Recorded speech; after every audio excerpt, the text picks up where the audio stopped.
MBC 뉴스투데이입니다. 요즘 남도 최고의 히트 관광 상품이라고 한다면 여수 밤바다를 꼽을 수 있을 겁니다. 대중가요로 소개돼 인기를 끌었는데요. 휴가철로 접어들면서 관광객들의 발길이 더욱 늘어나고 있다고 합니다. 김종태 기자가 취재했습니다. 여수 밤바다 이 조명에 담긴 여수 해양공원의 어둠이 깔리면 형형색색의 아름다운 조명이 한눈에 들어옵니다. 바다에 비치는 은은한 조명이 도심 야경과 어울려 운치를 더합니다. 바다를 가로지르는 케이블카와 여수의 명물 돌산대교도 아름다운 빛의 향연에 동참했습니다. 시원한 바닷바람을 맞으며 유람선을 타고 돌아보는 밤바다는 또 다른 볼거리입니다. 불빛들 야경도 예쁘고 여기 자전거도 또 있어서 여름에 시원하게 자전거도 타고 여기 또 포차도 있어서 되게 먹고 놀기에 좋은 것 같아요. 잠시 눈을 돌려 여수 산단으로 발을 옮기면 보석을 뿌려놓은 듯한 야경이 색다른 매력을 뽐냅니다. 관광객들은 밤바다를 보다 지치면 해안가 옆 낭만포차를 찾아 허기를 달랩니다. 주말이면 거리 곳곳에서 펼쳐지는 버스커 공연도 흥겨움을 더합니다. 여름철에 먹거리도 많고 보니까는 관광거리도 많고 여름철에 이렇게 많이 사람들 즐길 수 있는 이런 거리가 있어서 참 좋습니다. 한국의 나폴리라 불리며 낭만과 추억의 상징이 된 여수 밤바다. 아름다운 해안을 배경으로 다양한 볼거리와 먹거리를 즐길 수 있는 성공적인 관광 콘텐츠로 빠르게 자리 잡고 있습니다. MBC 뉴스 김종태입니다. 경전선 광양 진주 간 복선화 공사가 마무리돼 오는 14일 개통됩니다. 코레일은 이번 경전선 복선화로 해당 구간 무궁화호를 이용할 경우 기존 74분에서 42분으로 30분 이상 시간이 단축될 것이라고 밝혔습니다. 경전선은 경남 밀양 삼랑진역과 호남선 광주 송정역을 잇는 철도로 진주와 하동, 광양, 순천, 보성 등을 통과하는 289.5km의 구간입니다. 개인 신용 등급이 중간 수준인 중신용자들의 경우 지금까진 저신용자와 마찬가지로 고금리를 주고 이 금융권에서 돈을 빌려왔습니다. 이 같은 고충을 덜어주기 위해서 1금융권에서 중신용자들에게 10% 안팎의 중금리 대출을 시행하고 있어 고금리에 내몰린 중신용자들의 숨통을 틔워주고 있습니다. 정용욱 기자입니다. 광주은행에서 중금리 대출 상품을 본격적으로 취급하기 시작한 건 올해 초부터입니다. 매달 이용자가 증가하면서 6개월 만에 14,000명이 넘는 중신용자들이 1,700억 원을 대출받았습니다. 중금리 대출은 1금융권에서 4에서 7등급의 중신용자들에게 10% 안팎의 금리로 담보 없이 돈을 빌려주는 제도입니다. 고신용자와 중저신용자 간의 금리 단층을 해소하고 중신용자들을 1금융권으로 끌어들여 가계 부채 부담을 덜어주기 위한 겁니다. 소득이 적은 직장인이나 주부 등도 대출을 받을 수 있고 고금리 대출을 중금리로 갈아타면 금리 부담을 낮출 수도 있습니다. 6%에서 14% 내외의 금리로 지원을 받고 그렇게 되면 고객은 10% 이상의 이 금리 혜택을 받게 되기 때문에요. 상당히 고객한테 또 좋은 제도가 되는 겁니다. 은행업계는 특히 카드론 사용자의 경우 지레 짐작으로 은행 대출이 어려울 것으로 생각하지만 그렇지가 않다며 중금리 대출을 권하고 있습니다. 광주 전남의 중금리 대출 시장 규모는 총 2조 원가량으로 추정되고 있습니다. 이런 가운데 전국 9개 시중은행에서 보증보험과 연계한 사이돌 중금리 대출 상품을 일제히 출시해 중신용자들의 선택의 폭을 넓혀주고 있습니다. MBC 뉴스 정용욱입니다. 여대생들이 농촌 오지마을에서 구슬땀을 흘리고 있습니다. 톱질과 페인트 칠을 하는 가녀린 손길에서 오래된 집과 마을이 밝게 변했습니다. 문현철 기자가 보도합니다. 장흥 바닷가의 한 오지마을. 노인이 태반인 이 마을이 모처럼 활기로 넘쳐납니다. 애띤 여대생들이 허름하고 오래된 집들을 새 집으로 바꾸고 있습니다. 아이들 방은 새 가구까지 구해 예쁘게 치장하고 도배와 장판까지 단순 수리가 아니라 집 전체를 뜯어 고쳤습니다. 힘이 많이 들어가는 톱질과 드릴 작업도 척척. 지켜보는 주민들은 구슬땀을 흘리는 여대생들이 고맙고 기특합니다. 학생들답지 않게 너무 열심히 또 새로운 어떤 감각들이 아주 새롭습니다. 그래서 마을이 한층 더 밝아진 것 같아요. 아주 좋습니다.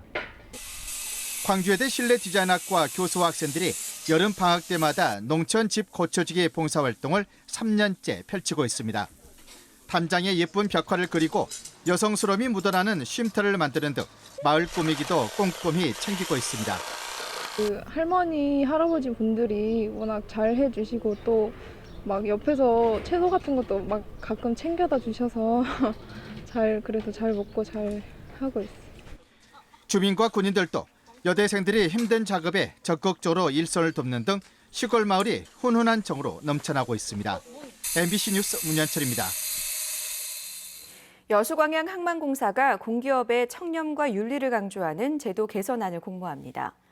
전 국민을 대상으로 진행되는 이번 공모전은 제도 개선 분야와 함께 청렴과 윤리를 주제로 하는 이벤트 기획안과 실행 프로그램안, 교육 활성화 방안 등의 분야로 진행됩니다.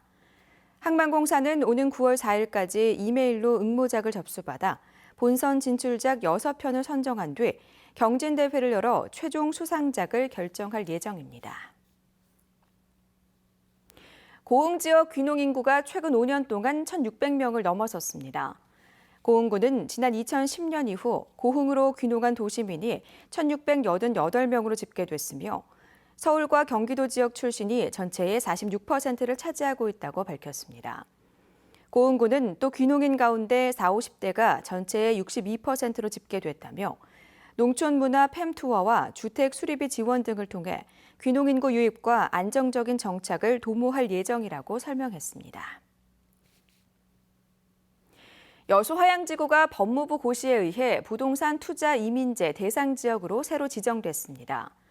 이번 화양지구 지정은 전남에서 여수 경도 해양관광단지에 이어 두 번째며 시행기간은 이달부터 오는 2021년 7월까지 5년간입니다.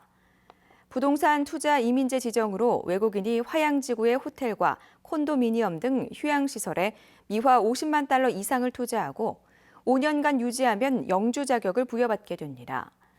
여수시는 광양경제청과 함께 화양지구 개발 활성화를 위해 투자 유치 활동을 적극 전개해 나갈 계획입니다. 올여름 적조 발생이 잦을 것으로 예상됨에 따라 수산당국이 방제 대책 마련에 바빠졌습니다. 여수시는 올해 적조 방제 장비로 산소 공급기 45대를 준공하고 적조 방제용 황토로 2만 7천여 톤을 확보하는 한편 황토 적치장 선박 접안용 시설도 새롭게 정비했습니다. 여수시는 또 적조 대책 상황실을 운영하고 양식장 어류 입식량 조사를 통해 어민들과 적조 대응 간담회를 개최하는 등 올여름 적조 예방과 피해를 줄이기 위한 다양한 대책 마련에 들어갔습니다. 무더위가 시작돼 전력 사용이 늘어남에 따라 자치단체가 에너지 절약 운동에 나섰습니다. 여수시는 이달부터 30도를 넘는 무더위가 잦아져 사무실 내 에어컨 사용이 늘어남에 따라 공공시설의 경우 실내 온도 28도 이상 온도 유지와 점심시간 전기 제품의 전원 차단을 통해 적극적인 에너지 절약 운동에 들어갔습니다. 특히 전력 다소비형 시설에서 문을 열고 냉방기를 가동하거나 백화점과 호텔 등 상업용 대형 건물이 적정 냉방 온도 26도씨를 위반하는 경우 최고 300만 원의 과태료를 부과하기로 했습니다. 광양시가 방학 기간 동안 점심 해결이 어려운 맞벌이 부부 자녀와 노인에게 점심 식사를 제공하는 할머니 밥상을 운영합니다. 광양시는 이번 사업을 중마동 금광 호반 아파트에서 이달 25일부터 한 달간 운영하기로 하고 혜택이 필요한 초등학생 30명을 선착순 모집하기로 했습니다. 중마동 사무소의 아이디어 시책으로 도입된 이번 사업은 지난 겨울방학 당시 처음으로 도입돼 호평을 받은 바 있습니다.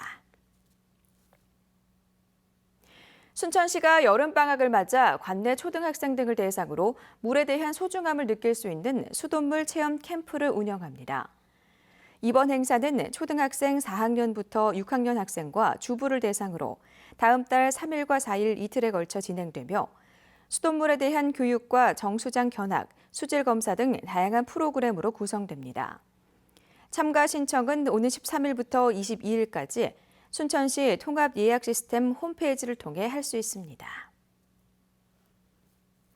해양수산부는 원산지 표시 위반 재범자에 대해 형량 하한제를 적용하는 내용의 원산지 표시법 개정안이 최근 국무회의를 통과했다고 밝혔습니다. 개정안에 따르면 농수산물 원산지 거짓 표시로 형이 확정된 후 5년 이내에 다시 같은 범죄를 저지를 경우 1년 이상 10년 이하의 징역이나 500만 원 이상 1억 5천만 원 이하의 벌금에 처해질 수 있습니다.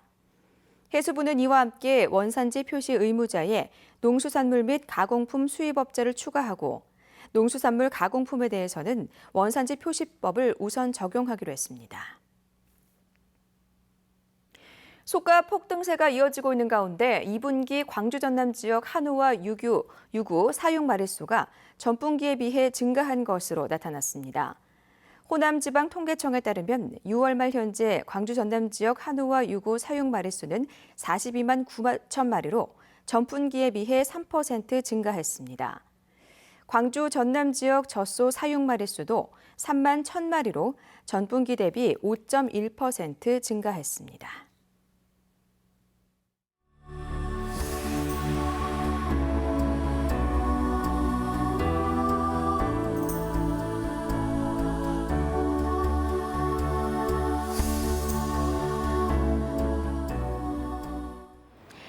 네, 아침부터 후텁지근합니다. 이 시각 현재 서울의 기온 25도 안팎으로 열대야 기준인 25도선을 오르락 내리락 하고 있습니다. 지금 이 수도권과 강원도에는 폭염특보가 계속되고 있는데요. 오늘도 중북부 지방은 폭염이 이어지겠습니다. 서울과 춘천이 33도까지 오르겠습니다.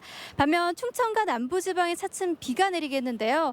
특히 남해안과 제주도 최고 150mm 이상, 충청과 그 밖의 남부로도 20에서 70mm가량이 내릴 것으로 보입니다. 내셨습니다.